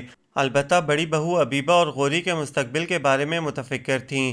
حنزلہ آج کل فلائٹ پر گیا ہوا تھا، شادی چونکہ نزدیک تھی لہٰذا کئی کام غوری کے سپرد کر دیے گئے تھے، جنہیں اس نے خوش اسلوبی سے نبھایا تھا۔ کچھ رشتے کا حق اور کچھ ماموں جان کی محبت تھی، جس نے اس میں احساس ذمہ داری پیدا کر دیا تھا، وگرنہ اس سے پہلے تو وہ محض اپنے لیے جیتا تھا۔ عروسہ کا رویہ بھی چونکہ ٹھیک تھا، اس لیے دل میں گنجائش تھی۔ مومانی کا رویہ آنکھوں کے سامنے تھا، وہ اس سے محبت تو نہیں کرتی تھیں، تاہم ہمدردی کا ایک وسیع سمندر موجزن رہتا تھا ان کے دل میں اس کے لیے۔ وہ اس کے غیر فطری رویے کو اس کے ذہنی بیمار باپ کی صحبت کا اثر سمجھتی تھیں اور ٹھیک سمجھتی تھیں۔ کبھی کبھی نند کو مشورہ بھی دیتی کہ غوری کو کسی سائیکیٹرسٹ کو دکھا دو، اور بس ان کی یہی بات غوری کو اندر سے کاٹ کر رکھ دیتی تھی۔ ابتدا میں اولاد نرینہ نہ ہونے کے باعث وہ سخت احساس کمتری کا شکار رہیں، مگر جوں جوں غوری کے مزاج کے جوہر کھلے، انہوں نے ادھر ادھر یہی کہنا شروع کر دیا کہ ایسی ضدی اور ہٹیلی طبیعت والا بیٹا نہ دے کر قدرت نے ان پر احسان ہی کیا ہے۔ یہ بات اس نے اڑتے اڑتے سن ہی لی تھی، اور انہی موشگافیوں کے باعث وہ اپنی ذات کے گرد بنے دائرے کو تنگ کرتا چلا گیا، اتنا تنگ کہ کبھی کبھی خود اسے بھی اپنا دم گھٹتا ہوا محسوس ہوتا تھا۔ مگر اب نہ صرف وہ اس خود ساختہ زنداں کا عادی ہو گیا تھا، بلکہ لوگوں نے بھی اسے جیسا اور جہاں کے اصول کے مطابق قبول کر لیا تھا، سوائے ابیبہ طاہر کے، جس سے ساکت پانیوں میں پتھر پھینکنے کا شغل جاری رکھ کر زندگی کے تکمیل پا جانے کا احساس ہوتا تھا۔ غالباً جب بھی اسے ہر دم ڈسٹرب رکھنے کی کوشش کرتی، کبھی کہتی غوری مجھے ٹیلر کے ہاں لے چلو تو کبھی جولر کی دکان کی طرف دوڑاتی، کبھی کھسے کے لیے تمام مارکیٹیں چھانتے ہوئے اس کی ڈانٹ ڈپٹ اور جھاڑ سنتی تو کبھی اطمینان سے اس کے خرچ پر آئس کریم اور سنیکس اڑاتی جاتی، یوں جیسے یہ سب اس کا حق ہو، جبکہ وہ جی ہی جی میں بھنا کر رہ جاتا۔ اسے تو ذرا لحاظ نہ ہوتا تھا، بیچ بازار میں لڑنے کھڑی ہو جاتی، ہر بار گھر آ کر وہ اعلان کرتا کہ دوسری بار اس کے ساتھ جانے کا نہیں، مگر ہر بار دادی جان کے حکم کی لگام تھامے وہ اسے یہاں وہاں ہنکاتی رہتی۔ پتہ نہیں یہ اتنی ڈھیٹ کیوں ہے، وہ اکثر اسے دیکھ کر سوچتا، وہ میرا کزن ہے، حق ہے میرا اس پر جیسے حنزلہ پر ہے، پھر اگر اس سے نہ کہوں تو کس سے کہوں، یہاں ہے کون میرے نخرے اٹھانے والا، پاپا کو تو فرصت ہی نہیں ملتی، وہ منہ پھلا کر رونا روتی تو مہین جھلا کر وہاں سے اٹھ جاتی، اور اس کے اٹھتے ہی وہ شکایتوں کا پلندہ پھینک پھانک اپنی تیاریوں میں مگن ہو جاتی۔ شادی کی تیاریاں تو شاید کبھی ختم نہ ہونے والی تھیں کہ انہی افراتفری کے دنوں میں نکاح کا دن بھی آ گیا۔ طاہر صاحب نے دل کھول کر ارمان پورے کیے تھے، سب کے۔ ماہین اور عبیبہ کا کوئی پروگرام ایسا نہ ہوتا جسے پورا نہ کیا گیا ہو، اور اس میں ان کا معاون و مددگار حنظلہ تھا۔ اسی دوران اس کی سالگرہ بھی آ گئی، جس پر حنظلہ نے ٹریٹ زبردستی وصول کی۔ ماہین تو خیر شروع سے غوری سے بدکتی، البتہ وہ زبردستی اسے گھسیٹتی رہتی۔ کبھی وہ لحاظ کر جاتا اور کبھی سب کے سامنے ڈانٹ کر رکھ دیتا، مگر وہ تو جیسے چکنا گھڑا تھی، ٹل کر نہ دیتی۔ عروسہ عافیہ کے جانے سے گھر خالی خالی سا ہو گیا تھا۔ وہ جو کبھی ڈھنگ سے آنسو بھی نہیں بہاتی تھی، ان کی رخصتی پر خوب کھل کر روئی، اور حنظلہ نے ریکارڈ لگا لگا کر اس کا ایک ایک روپ کیمرے میں مقید کیا، اور جس دن تصویریں دھل کر آئیں سبھی اس پر خوب ہنسے، حتیٰ کہ جب وہ غوری کے پاس البم لے کر گئی تو کئی تصویروں پر اس کے تن چہرے پر بھی مسکراہٹ دوڑ گئی۔ اف، اس وقت عفیہ اور شہریار بھائی کتنے خوبصورت لگ رہے ہیں، ہے نا غوری؟ خاص کر دلہن بنی عفیہ تو آفت لگ رہی ہیں۔ وہ انتہائی جوش سے اس کے شانے پر جھکی کہہ رہی تھی۔ بے ساختہ ہی غوری نے گردن گھما کر اسے دیکھا۔ صرف ایک لمحے کی بات تھی، اس کے اندر کا سارا شور جیسے یکدم اس کی ہنسی کی جھنکار میں دب گیا تھا۔ وہ چونکا اس وقت جب وہ اس کی خاموشی کو ناراضگی سمجھ کر وہ جا چکی تھی۔ ادھر عروسہ اپنی تفریحی ٹوہر سے واپس آئیں، ادھر دادی جان نے طے شدہ نسبتوں کا اعلان کر کے گویا دھماکے کر ڈالے۔ حنظلہ، ماہین، غوری اور عبیبہ چاروں بیک وقت شدید جھٹکے سے دوچار تھے۔ ایسا شاکڈ کر دینے والا انکشاف ہوا تھا کہ سب حیران تھے، اور اس سے پہلے کہ کوئی مزاحمتی کارروائی ہوتی، دادی جان نے عبیبہ کو بلا کر بہت پیار اور ملائمت سے سمجھایا تھا، بیٹا میں جانتی ہوں کہ غوری ایک مشکل انسان ہے، مگر تم جیسی حساس اور محبت کرنے والی لڑکی کے لیے مشکل نہیں ہوگا۔ تم اپنی سادگی اور معصومیت سے اسے جیت لو گی، سمیٹ لو گی۔ مجھے امید ہی نہیں، یقین ہے کہ تم اس فیصلے کو دل سے قبول کرو گی۔ غوری اچھا ہے یا برا، تم اسے ہمیشہ سے جانتی ہو، اس لیے اس کے ساتھ زندگی گزارنا اتنا دشوار نہیں ہوگا جتنا کہ کسی اور کے ساتھ ہوتا۔ دادی جان نے حنظلہ کا نام نہیں لیا، گویا ان کے ذہن میں صرف ماہین اور حنظلہ کی ہی جوڑی طے تھی۔ حیرت و استعجاب سے آنکھیں واہ کیے وہ انہیں سن بھی رہی تھی اور سوچ بھی رہی تھی۔ کہنے کے لیے اول تو اس کے پاس بہت کچھ تھا نہیں اور موقع بھی دیا نہیں گیا تھا۔ حنظلہ کے نام اور اس کے جذبوں کا جو احساس دل میں دھڑک بن کر بکھرا تھا، آنسوؤں کی بارش تو نہ بنا، البتہ وہ چپ ہو گئی تھی، مگر ماہین چپ رہنے والوں میں سے نہ تھی۔ اس کے سر پر راہ سوار ہوئی، یہ سب کیا ہو رہا ہے عبیبہ؟ آخر تم چپ کیوں ہو؟ وہ بہت برہمی سے گویا ہوئی تھی۔ تو پھر کیا کروں بھلا؟ اب اپنی منگنی پر اٹھ کر بھنگڑا ڈالوں گی تو لوگ باتیں بنائیں گے کہ کیسی لڑکی ہے، اسے ذرا شرم و لحاظ نہیں۔ شٹ اپ، ماہین نے درستی سے اسے ٹوک دیا۔ مجھے الجھاؤ مت، تم غوری جیسے جنگلی بندے کے لیے کس طرح راضی ہو گئیں، جبکہ تم اور حنظلہ تو محض اچھے دوست تھے، کزن تھے اور اب بھی ہیں، آگے بھی رہیں گے اگر تم اجازت دو گی تو۔ بکواس مت کرو، تم اس طرح سب کو احمق و بیوقوف نہیں بنا سکتی۔ میں اچھی طرح جانتی ہوں تمہارے اور حنظلہ کے احساسات کو۔ تم خود کو چھپا لو گی کیونکہ لڑکی ہو، مگر حنظلہ ایسا نہیں کر سکے گا اور میں اپنے آپ کو اس پر مسلط نہیں کر سکتی۔ ماہین بری طرح بکھری ہوئی تھی، اس پر بھی غصہ تھا اور اپنی بے بسی بھی بری طرح سلگا رہی تھی اسے۔ ایسے میں عبیبہ کی ہنسی آگ لگا گئی۔ کم آن ماہین، لگتا ہے حنظلہ جیسے اسمارٹ اور ہینڈسم بندے کے ساتھ منگنی کی خبر نے تمہارے حواس چھین لیے ہیں۔ بھائی حنظلہ کی تو عادت ہے ہنسی مذاق کی، بس اسی وجہ سے وہ ہنس بول لیتا تھا۔ اب تم ٹھہری سنجیدہ اور متین خاتون، تم سے کچھ کہہ کر پٹنا تو نہیں تھا اسے؟ وہ اس کی بات ہنسی میں اڑا کر بولی۔ اور وہ حنظلہ کے تمہیں تحفے دینا، مجھے تو کبھی نہیں دیا؟ کچھ الگ سے چٹک کر پوچھا۔ وہ تو میں مانگ کر لیتی تھی اس کنجوس سے، ایسی دریا دلی کی توقع فضول تھی۔ شادی کے بعد تم بھی ایسی امیدیں مت ماننا۔ اطمینان اور آسانیت سے سمجھاتی ماہین کو وہ سخت مشتبہ لگ رہی تھی۔ چپ کرو، میرا دل مت جلاؤ، تم چاہے کچھ بھی کہو، میں ہرگز یہ زبردستی کا توق گلے میں ڈالنے کے لیے تیار نہیں۔ میں خود حنظلہ سے بات کروں گی۔ ماہین کسی طرح مطمئن نہ ہوئی اور اٹھ کھڑی ہوئی اور وہ شانے اچکاتی بظاہر لاپرواہی سے اپنے کام میں لگ گئی تھی، مگر در حقیقت ایسا تھا نہیں۔ حنظلہ اس کے ساتھ کتنا سنجیدہ تھا اسے احساس تھا، بلکہ کبھی کبھی تو وہ خود بھی اس کے کیف اگی لہجے کے خمار سے خود کو بمشکل بچا پاتی تھی، مگر یہ طے تھا کہ اسے حنظلہ سے عشق تھا نہ محبت، اور محبت تو خیر اسے غوری سے بھی نہیں تھی۔ ہاں یہ ضرور تھا کہ حنظلہ کے لیے اگر اس کا ہاتھ مانگا جاتا تو وہ بلا توقف بڑھا دیتی، مگر اب دادی جان کی باتوں نے اس پر خاطر خواہ اثر کیا تھا۔ اسے غوری سے ہمدردی تھی، نہ اس پر ترس کھایا تھا اس نے، نہ ہی وہ اتنی کم فہم اور ناسمجھ تھی کہ دادی کے بہلاووں سے آگ میں کود پڑتی، بلکہ سچ تو یہ تھا کہ اسے غوری کا ساتھ برا نہیں لگا تھا۔ ایسی زندگی جس میں تھرل اور چیلنج ہو اس کے لیے کشش رکھتی تھی۔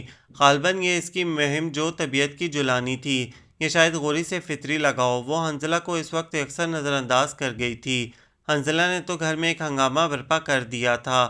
چچی جان اسے سمجھا سمجھا کر عاجز آ رہی تھیں، مگر وہ ایک لفظ سننے کو تیار نہ تھا۔ ہرگز نہیں ماما، میں نے کبھی ماہین کے لیے اس طرح نہیں سوچا۔ یہ تو نصیب کی بات ہے بیٹا، تمہاری دادی جان نے غوری کے لیے پہلے سے حبیبہ کا نام منتخب کر رکھا تھا، پھر بھائی جان اور بھابھی جان نے بھی تو کوئی اعتراض نہیں کیا۔ بیٹی ان کی ہے، ہم کیا کہہ سکتے ہیں بھلا، وہ رسانیت سے سمجھاتے ہوئے بولی۔ مگر بیٹا تو آپ کا ہے، کیا آپ اسے یوں نظر انداز کر دیں گی؟ حنزلہ نے جیسے تڑپ کر شکوہ کیا تھا۔ چچی جان محض نظر چرا کر رہ گئیں۔ پلیز ماما، آپ پاپا سے کہیں کہ وہ دادی جان سے بات کریں، وگرنہ میں کچھ کر گزروں گا پلیز۔ وہ منت سماجت پر اتر آیا تھا، یہ بات ہی اس کی برداشت سے باہر تھی۔ بیوقوف مت بنو حنزلہ، اب تو لڑکیوں کی نسبت باقاعدہ طے کی جا چکی ہے، نام لیا جا چکا ہے ماہین کا تمہارے ساتھ، اور غوری کی فطرت کا تو تمہیں اندازہ ہے، وہ غیظ و غضب پر اتر آئے گا اس بات پر، اپنی تذلیل سمجھے گا وہ اسے۔ وہ گھبرا کر بیٹے کے سرکش تیور دیکھنے لگیں اور اسے ناصحانہ انداز میں وقت اور رشتے کی نزاکت کا احساس دلایا۔ تو کیا اب غوری کے ساتھ مجھے ڈویل لڑنا ہوگی؟ وہ غضبناکی سے بڑبڑایا۔ خدا کے لیے حنزلہ بیٹا، ایسی کسی سوچ کو ذہن میں جگہ نہ دو، تمہاری ذرا سی ضد دو خاندانوں کو تباہ کر سکتی ہے۔ جوش سے نہیں ہوش سے کام لو بیٹا، رشتے خاندان جوڑنے کے لیے بنائے جاتے ہیں، نہ کہ پچھلے بندھن بھی ٹوٹ جائیں۔ سوچو بیٹا۔ اسے چھوڑ کر وہ باہر نکل گئیں۔ وہ بیٹے کی بے بسی محسوس کر رہی تھیں، مگر سوائے اسے سمجھانے کے کچھ نہیں کر سکتی تھیں۔ وقت اپنا فیصلہ سنا چکا تھا، مگر حنزلہ ہارنے والوں میں سے نہ تھا اور اپنا ارمان پورا کرنے کا فیصلہ بھی کر چکا تھا کہ اس روز حبیبہ کا فون آ گیا۔ ملازم نے آ کر اطلاع دی تو وہ فوراً لاؤنج میں چلا آیا۔ چچی جان نے اسے 3 دن بعد کمرے سے نکلتا دیکھا تو کچھ سکون کا سانس لیا۔ ان 3 دنوں میں ماہین نے کئی بار اسے رنگ کیا تھا، مگر وہ کزن ریسیو نہیں کر رہا تھا۔ ہیلو بیا، کیسی ہو تم؟ یہ سب کیا ہو رہا ہے؟ اس کی آواز سنتے ہی وہ بڑی بے قراری سے بولا تھا۔ لمحے بھر کے لیے حبیبہ اپنی جگہ تھم سی گئی، اس کے لہجے میں جذبے آنچ سے دے رہے تھے۔ میں ایک دم فرسٹ کلاس ہوں، بالآخر وہ بولی، اور تمہیں مبارکباد کے لیے فون کیا ہے۔ کتنے بے مروت ہو تم، پلٹ کر ایک وش کال کرنا نصیب نہ ہوا تم سے۔ دیکھو میری بہن ماہین بہت نازک طبع ہے، اس کے ساتھ یہ رویہ نہیں چلے گا۔ میں تو محض کزن نما دوست تھی، برداشت کر گئی، مگر وہ تمہیں بخشے گی نہیں، یوں بھی اس کی جلاد فطرت سے خوب واقف ہو تم۔ اس معاملے میں تو میری بھی تمہاری طرح قسمت ہے۔ وہ ذرا کی ذرا رکی۔ حنزلہ نے کچھ کہنا چاہا، مگر وہ دوبارہ سٹارٹ لے چکی تھی۔ وہ غوری صاحب کسی ہلاکو خان سے کم نہیں، مگر تمہیں تو معلوم ہے مجھے شروع سے اس کا یہی سٹائل بھاتا ہے۔ سب سے بڑی خوبی اس کی یہ ہے کہ آج تک کوئی صنف نازک اس کے گرد طواف نہیں کر سکی ہے، اور نہ وہ خود کسی کے گرد پروانہ وار منڈلایا۔ بندہ ویسے بالکل برینڈ نیو ہے، وہ کہہ رہی تھی۔ حنزلہ اس کا لہجہ پرکھ رہا تھا۔ دم سادے اسے سنتے ہوئے اسے لگا کہ حبیبہ کی آواز خوشی سے کھنکدار ہو گئی، گویا اسے کوئی دکھ نہیں اور وہ یہاں سر پٹک رہا ہے۔ مگر تم بہت فضول ہو، 3 دن سے ماہین تمہیں رنگ کر رہی ہے، کہاں دفع ہو گئے تھے تم؟ ٹھیک ہے کہ منگیتر ہو، اب ناز اٹھوانے کا خفقان بھی ضرور ہوگا تمہیں، مگر ایسی بھی کیا بے مروتی؟ دیکھو اس پاگل لڑکی کو سمجھاؤ کہ ہم دونوں صرف اچھے دوست تھے، ایک دوسرے سے مذاق کر لیا اور بس، مگر زندگی اس سے آگے کی چیز ہے یار، سمجھاؤ اپنی منگیتر کو۔ اب تک چپ بیٹھا حنزلہ اس کی اس لمبی چوڑی خوشگوار تقریر پر پھرتے ضبط سے سرخ ہو گیا۔ تو جذبوں کی ایسی تذلیل، ایسی تضحیک، وہ تو چند لفظوں اور چند ثانیوں میں اس کی ساری شخصیت، اس کے خواب اور ارمان خاک میں ملا کر سب کچھ رونگتی چلی گئی تھی۔ ہیلو، اب کچھ بولو گے یا میں ہی بولتی جاؤں؟ جھنجھلا کر وہ پھر چیخی تھی۔ تم چپ کرو تو میں کچھ بولوں گا نہ، فی الحال صرف اتنا سن لو کہ میں کل آ رہا ہوں، ماہین سے خود نپٹ لوں گا، تم اپنی فکر کرو۔ کل مجھے تمہاری پروگریس رپورٹ چاہیے، سمجھی؟ وہ حبیبہ طاہر تھی تو وہ بھی حنزلہ اظہر تھا۔ اسے خود کو سنبھالنا اور اپنے جذبوں کی پامالی سے پہلے انہیں گوہر آبدار کی طرح دل کے دامن میں چھپا لینے کا فن آتا تھا۔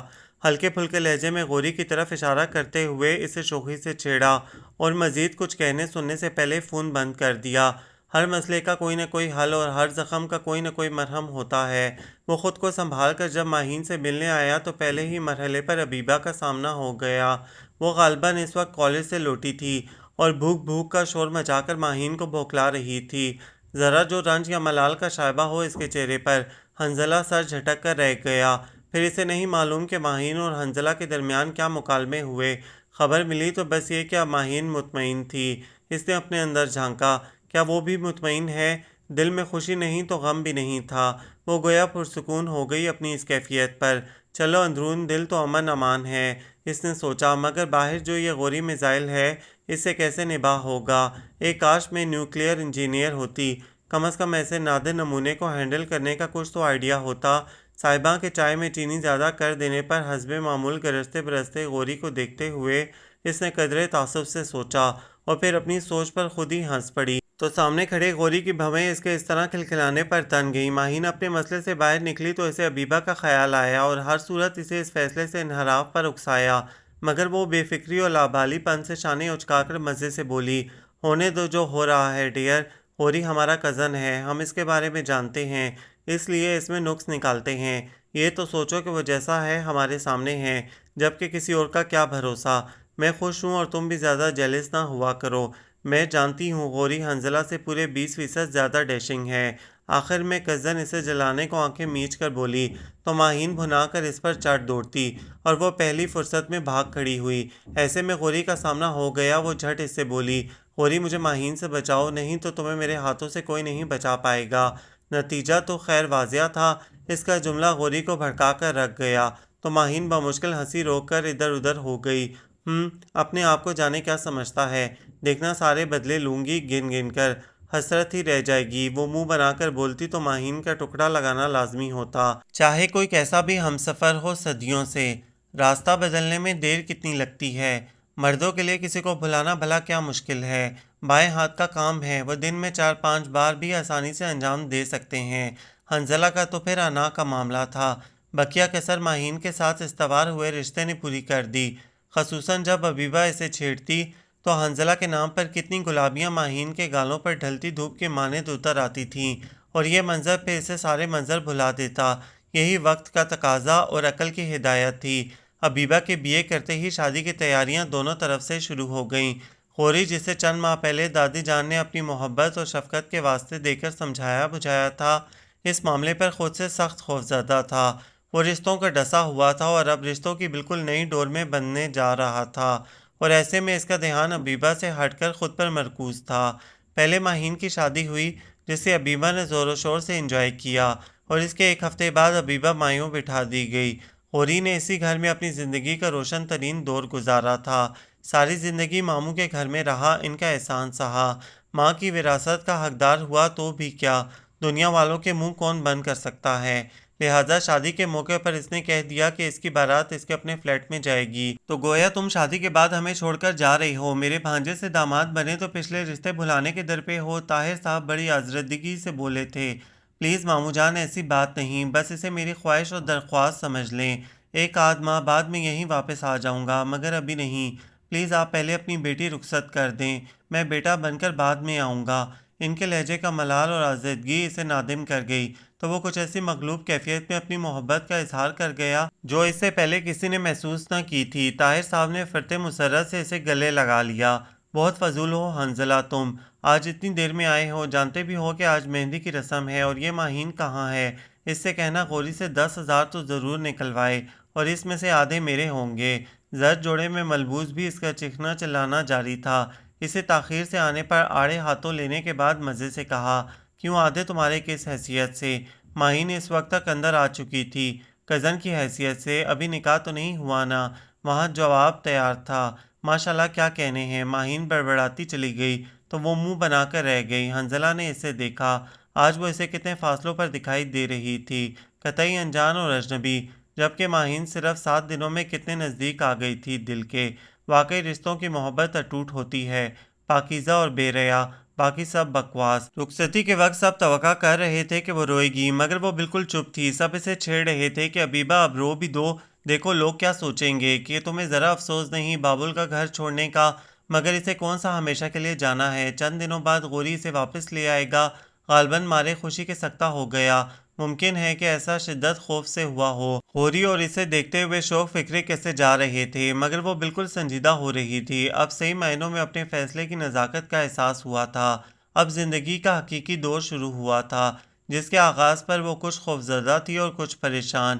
فون کلر کے عروسی جوڑے پر نفیس اور نازک کام بنا ہوا تھا، یہ رنگ اس کی ضد پر لیا گیا تھا، وگرنہ سب کے خیال میں سرخ جوڑے میں ہی لڑکی صحیح معنوں میں دلہن لگتی ہے۔ جس وقت غوری اندر داخل ہوا وہ اپنے پیر گولڈن کوٹ شوز سے آزاد کرتے ہوئے کزن اس کی طرف پشت کر گئی تھی۔ مخملی بیڈ شیٹ والے کنگ سائز بیڈ پر بیٹھتے ہوئے حقیقتاً اس کا دل سہمے ہوئے بچے کی مانند دھڑک رہا تھا۔ ماہین کی شادی میں تو خود وہ اتنی مصروف رہی کہ غوری کا سامنا نہ ہو سکا، خود وہ بھی فلیٹ ڈیکوریٹ کروانے میں لگا ہوا تھا۔ بعد میں وہ مایوں بٹھا دی گئی تو بالکل ہی امکان ختم ہو گئے تھے۔ آج کئی روز بعد سامنا ہوا تو سچویشن ایسی تھی کہ وہ کچھ بول بھی نہ سکتی تھی۔ ادھر غوری غالباً یہی سمجھ رہا تھا کہ وہ حسب عادت اپنی تیز گام ایسی زبان فل سپیڈ پر چھوڑ دے گی، جب ہی اس کی خاموشی پر حیران بیٹھا اس کے بولنے کا منتظر تھا۔ لہٰذا جب کئی بے جان لمحے سرک گئے تو اسے اٹھنا ہی پڑا۔ اسی لمحے حبیبہ کی چوڑیاں بھی چھنکی تھیں، غالباً وہ پانی پینے کے لیے اٹھ رہی تھی۔ بیٹھ جاؤ، مجھے تم سے کچھ بات کرنی ہے۔ پتہ نہیں اس سارے عرصے میں وہ کیا سوچتا رہا تھا کہ اچانک بھاری لہجے میں اسے پکارا۔ وہ پہلے سے تیار نہیں تھی، اس لیے دہل سی گئی۔ مجھے اتنے بھاری کپڑوں سے وحشت ہو رہی ہے، میں پہلے چینج کروں گی۔ غوری کی بات کو نظر انداز کرنے کی تو اسے عادت تھی، مگر اس وقت در حقیقت وہ اس سے فرار چاہتی تھی۔ شاید اس کی تمہید کے خدشے کل بنانے لگے تھے۔ میں نے کچھ کہا ہے تمہیں، بیٹھ جاؤ۔ اس کی بات پر غوری کا لہجہ یکدم سرد ہو گیا تھا۔ حبیبہ کی ریڑھ کی ہڈی تک جیسے سنسنا گئی۔ وہ مقابل آ گیا تھا، وہ جھنجھلا گئی۔ اتنی دیر سے وقت ضائع کر رہے تھے حضرت، میں کوئی اتنی فارغ ہوں کہ گفتگو اور وقفوں کے درمیان معلق رہوں؟ پہلے نہیں کہہ سکتے تھے؟ سنتی کم ہو کیا تم؟ اب کے باقاعدہ ڈپٹ کر کہا تو اسے چاروں ناچار بیٹھنا پڑا۔ سچ سچ بتاؤ، یہ شادی مزید احسان کرنے کے لیے کی گئی ہے یا احسان جتانے کے لیے؟ عجیب سا سوال اور اس سے بھی عجیب لہجہ تھا۔ حبیبہ نے سر اٹھا کر غور سے ایک نظر دیکھا اور پھر کلائی میں پڑی چوڑیاں گھماتے ہوئے بولی، مجھے نہیں پتا، پاپا سے پوچھنا چاہیے تھا۔ تم خوش ہو اس شادی سے؟ کسی خدشے کے تحت پوچھا۔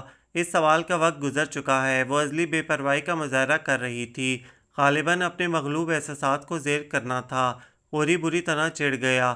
دیکھو تم میری بات کا ٹھیک ٹھیک جواب دو، مجھے مذاق پسند نہیں۔ فطری غضبناک روپ جاگ اٹھا تھا، غصے کا تو وہ ویسے بھی عادی تھا۔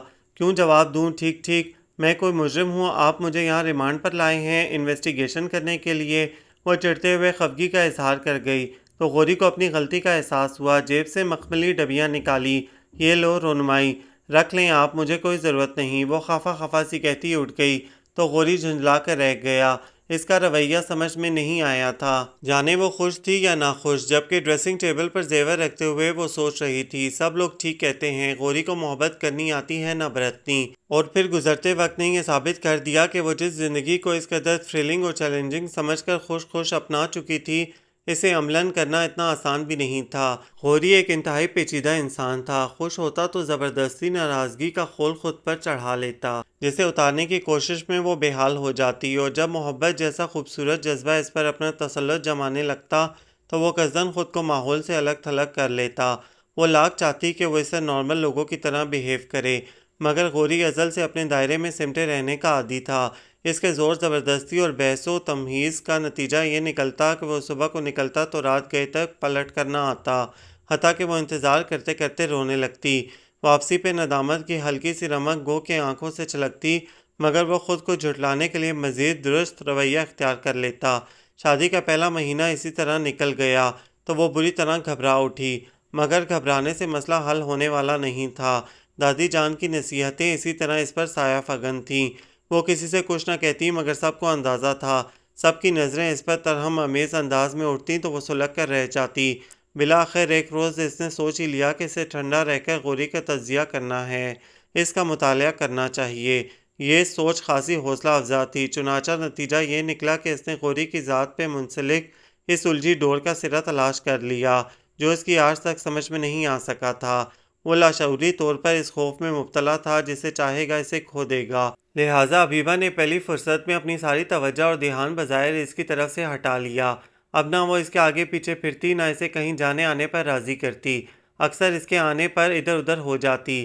چند دن تو سکون سے گزر گئے، مگر رفتہ رفتہ غوری بے چین ہونے لگا۔ وہ محبتیں حاصل کر کے جھٹکنے کا عادی ہو چکا تھا۔ پیار بھرے مہربان چہروں کو اس کی جھڑکیوں نے دور کر دیا تھا، مگر وہ اسی طرح خوش تھا۔ مگر جب حبیبہ نے اسے اہمیت دینی ہی چھوڑ دی تو وہ جیسے تلملا اٹھا۔ پہلی فرصت میں ماموں کے بے حد اصرار پر وہ اسے لے کر دادی جان کے پاس واپس لوٹ آیا۔ غالباً سوچا یہ تھا کہ وہ کچھ گھر والوں کا لحاظ کرے گی، مگر یہاں آ کر تو اس کی ہٹ درمیاں اور بڑھ گئیں۔ اب تو وہ حنظلہ اور ماہین کے ساتھ فنکشن وغیرہ میں بھی جانے لگی تھی۔ عروسہ کے یہاں جانا ہو یا ماہین کے یہاں، اب وہ مزے سے ہر جگہ آتی جاتی اور غوری کو آگ لگا دیتی۔ اسے برداشت کرنے کی عادت نہیں تھی۔ زندگی میں صرف 10 برس ضبط کیا تھا، پھر اس کے بعد یہ عادت اس پر حرام ہو گئی تھی، لہٰذا حبیبہ کی ہر درجے کی بیگانگی پر وہ بھی بپھر اٹھا۔ کہاں سے آ رہی ہو تم؟ اس روز وہ 2 دن چچا جان کے گھر رہ کر واپس آئی تو غوری کو سامنے سوالیہ نظریں لیے کھڑے پایا۔ کمرے میں داخل ہوتے ہی غصے سے اس نے سوال کیا، آپ کو کیا پرواہ؟ دروازہ لاک کر کے وہ رسانیہ سے کہتی صوفے پر بیٹھ گئی، پرواہ ہے تبھی پوچھ رہا ہوں کہ کہاں تھی تم؟ انتہائی خشونت سے دریافت کیا۔ وہ جانتی تھی کہ وہ جی بجبی ہو رہا ہے، پھر بھی سکون سے پشت صوفے کی بیک سے لگا دی۔ بڑی دیر سے خیال آیا آپ کو یہ سوال پوچھنے کا۔ طنز کا تیر چلاتے ہوئے وہ لابالی سی حبیبہ ہرگز نہیں لگی جس کی ایک ہلکی سی مسکان اس کا دل لوٹ چکی تھی۔ But mind you Affan Ghori, یک بیک وہ تندی اور اشتعال سے کہتی اٹھ کھڑی ہوئی، اب میں آپ کو یہ اجازت نہیں دوں گی کہ آپ مجھ سے یہ سوال کریں، کس حق سے دریافت کر رہے ہیں آپ کہ میں کہاں تھی؟ وہ آپ پر زور دیتے ہوئے انتہائی ترشی سے بول رہی تھی۔ غوری لب بستہ کنگ رہ گیا تھا اس لمحے۔ آپ کے جانے رشتے کیا ہوتے ہیں، انہیں کیسے برتا جاتا ہے؟ آپ تو اب تک کسی اور کے قصور کی سزا دوسروں کو دیتے آئے ہیں، آپ کو کیا معلوم کہ محبت کیسے کی جاتی ہے؟ آپ تو بس خود سے خوفزدہ دوسروں کو اپنے اندھے خدشوں، وہموں اور اندیشوں کے گہرے سمندر میں ڈبوتے آئے ہیں۔ کمزوریاں سب میں ہوتی ہیں، مگر ان کا سر عام ظاہر ہو جانا صرف انہیں تکلیف دیتا ہے جو خود کو غیر معمولی مضبوط ظاہر کرتے ہیں، مگر باباطن بری طرح شکستہ ہوتے ہیں، جیسے آپ ہیں۔ دوسروں کے محبت سے بڑھائے ہوئے ہاتھ جھٹکنا آسان ہے، مگر خود سے 2 قدم چل کر آنا کتنا مشکل ہوتا ہے آپ جانتے ہیں؟ اپنی انا اور جھوٹی خودی کا زام ہے جو آپ کو بے سکون کیے ہوئے ہے، اور ساتھ ہی ان سب کو بھی جو آپ سے محبت کرنے کے سزاوار ہیں۔ میرا قصور صرف یہی ہے کہ میں نے ہمیشہ آپ میں ایک اچھے انسان کو کھوجا، مگر آج کیا ہوا؟ آپ نے لوگوں کے یہ دعوے سچے ثابت کر دیے کہ عفان غوری ایک پتھر ہے جس سے سر تو پھوڑا جا سکتا ہے، اسے تراشا نہیں جا سکتا۔ نہ چاہنے کے باوجود آنسو گالوں پر اونڈے چلے آئے تھے۔ غوری کا سارا غصہ، اشتعال، غضبناکی اس لمحے اس کے اشکوں میں ڈوبتی چلی گئی تھی۔ آگ پانی سے بجھ گئی تھی۔ غصہ تعصف میں اور تعصف ندامت میں ڈھلا تو وہ سسکیاں لیتی حبیبہ کے سامنے یکدم مجرم سا بن گیا۔ کمرے میں اس کی سسکیاں گونج رہی تھیں اور سامنے لفظ تلاش کرتا غوری چپ بیٹھا تھا، حتیٰ کہ اس نے ہتھیلیوں سے رخسار رگڑ کر آنسو صاف کیے اور اٹھ کھڑی ہوئی۔ غالباً باہر جانے کا ارادہ تھا کہ وہ لپک کر راہ میں آ گیا، دونوں ہاتھ بلا ارادہ اس کے شانوں پر ٹکا دیے۔ ہٹیے راستے سے، وہ ہر درجے شاکی تھی، پلیز رک کر ایک مرتبہ صفائی کا موقع نہیں دو گی؟ اف خدایا، یہ غوری ہی ہے یا میرا وہم ہے؟ پلکیں جھپکے بغیر اسے دیکھتے ہوئے وہ ایک لمحے کے لیے متحیر رہ گئی تھی۔ آئی ایم سوری، یقین کرو تمہیں دکھ دے کر میں خود بھی پرسکون نہیں رہا، مگر کیا کروں، میرے ذہن و دل میں ایک کشمکش سی تھی، جیسے اگر میں نے تمہیں خود سے قریب آنے دیا تو تم ایک روز بہت دور چلی جاؤ گی۔ یقین کرو میں تو ممی سے بھی کچھ نہیں کہتا تھا کہ جانے وہ مجھے چھوڑ جائیں پاپا کی طرح۔ معصوم بچوں کی طرح اپنے خدشات بتاتے ہوئے وہ یقیناً ماضی کے کھنڈروں میں چل پھر رہا تھا۔ حبیبہ اپنی اشک شوئی بھول کر اسے سننے لگی، جو آج زندگی میں پہلی بار نرمی سے گویا ہوا تھا، جو معذرت اور ندامت جیسے جذبوں کا عصیر نظر آ رہا تھا۔ بس یوں سمجھو میں نے جسے جتنا چاہا اسے اتنا ہی دھتکارا، واقعی میں اندر سے بہت شکستہ ہوں حبیبہ۔ تم ٹھیک کہتی ہو کہ مجھے اپنی ظاہری مضبوطی ثابت کرنے کا جنون اور بھی کمزور بناتا چلا گیا، مگر آج میں سارے اعتراف کر رہا ہوں، کیونکہ تمہاری دوری نے یہ ثابت کر دیا کہ محبت کرنے سے ہی ملتی ہے۔ یہ دولت بار بار ٹھکرائی جائے تو ہمیشہ کے لیے ٹھوکر مار کر بھی جا سکتی ہے۔ جوکر شوخی سے کہتا ہوا حبیبہ کی دھڑکن بڑھا گیا۔ جی نہیں، میں ٹھوکر مار کر کہیں نہیں جا رہی تھی۔ زچ ہوتے ہوئے اس نے خود کو بمشکل سنبھالا تھا، تم جا بھی کہاں سکتی تھیں؟ غوری کے لہجے میں زام تھا، وہ بے اختیار ہنس پڑی، واقعی میری منزل تو یہیں تھی، مجھے بھلا کہاں جانا تھا؟ اس نے سوچا۔ اچھا چلو اب یہاں بیٹھو اور سنو، مجھے تم سے کوئی بات کرنی ہے، اس نے بے ساختہ کہا۔ مجھے ان 2 دن پرانے کپڑوں سے وحشت ہو رہی ہے، پہلے چینج کروں گی۔ اور پھر شادی کی پہلی رات کی اولین گفتگو دونوں کے ذہن میں ایک دھماکے سے تازہ ہوئی تو دونوں ہی ہنس پڑے، اور اس سے پہلے کہ وہ اٹھتی غوری نے زبردستی اسے بٹھا لیا اور اس وقت تک اٹھنے نہ دیا جب تک کہ حکایت دل نہ سنا لی۔ تیرے طریق محبت پر بارہا سوچا، یہ جبر تھا کہ تیرے اختیار کا موسم۔ یہ ناول آپ سب کو کیسا لگا؟ کمنٹس میں اپنی رائے ضرور دیں، ہمیں انتظار رہے گا۔ ہمارے چینل کو سبسکرائب کریں، لائک کریں، شیئر کریں۔